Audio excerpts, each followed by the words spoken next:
खबर शामिल कंदा हलूं। कंदकोड़ बी सेक्शन थाने जी हद गोलीमार जे रहवासी अयूब लाशारी, मोहम्मद पनाह लाशारी, शौकत लाशारी औरतुनि सां मीडिया आॾो दाहींदे चयो त SHO बी सेक्शन अब्दुल कादिर बंगवार ऐं ॿिनि नामालूम माण्हुनि सां असांजी ॿिनि औरतुनि सरताज मारुण खे ज़बरदस्ती घर में दाख़िल थी करे हथियारनि जे ज़ोर ते अगवा करे खेनि खणी विया आहिनि। मुतासिरनि खानदान चयो त पुलिस चादर ऐं चार दीवारी जो तकदुस पामाल कयो आहे।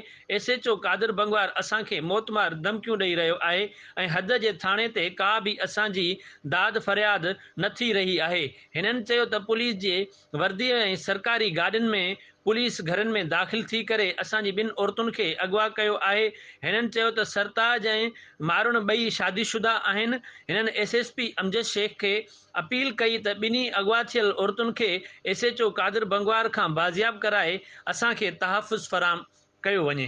अंदर टपिया आया, हिकिड़ो वर्दी सां हुयो, टे बग़ैर वर्दी हुया। अंदर आया, जीअं आया चई तव्हांजे मथां FIR आहे हो। अंदर विया, टपड़नि खे पट सट कयूं, मुंहिंजी माउ खे, मुंहिंजी घरवारी खे, मुंहिंजी न्याणी खे खयूं हलिया विया। विया हेॾे मोबाइल बीठी ॿाहिरि, उते खणी बाईपास ते विया। बाईपास में उते अछी कार बीठी, कार में मुंहिंजे घरवारी ऐं न्याणी खे विहारे थोरो अॻिना करे मूंखे धिको ॾेई लाहे छॾियो। मोटी लाहे हिते मां आयुमि, मूंखे पाड़े वारनि चयो त इहो SHO त ईंदो हद जो हुयो, कादिरो। पोइ मां सुञातमि, वियुमि थाणे ते, थाणे वारनि मूंखे धिको ॾेई कढी छॾियो। नंगा गवाह न कया आहिनि बाबा, असां सुञाता आहिनि कादिरो साहब आहे। उन सां गॾु ॿ माण्हू ॿिया हुया, हिकिड़ो ॿियो इहो टे माण्हू हुयसि, जंहिंमें असां बार बार उनखे चयो कादिरा साहब असां तुंहिंजी सीटी ॼाऊं, असां तुंहिंजी हथ ॼाऊं।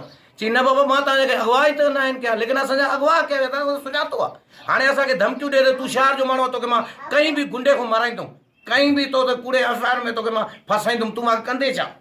असांखे अञा ताईं धमकियूं ॾे थो। असां आला ऑफिसरनि को अमजद साहब को इंसाफ़ घुरंदो आहे, असांखे इंसाफ़ खपे ऐं असांजा बच्चा वापसि खपे।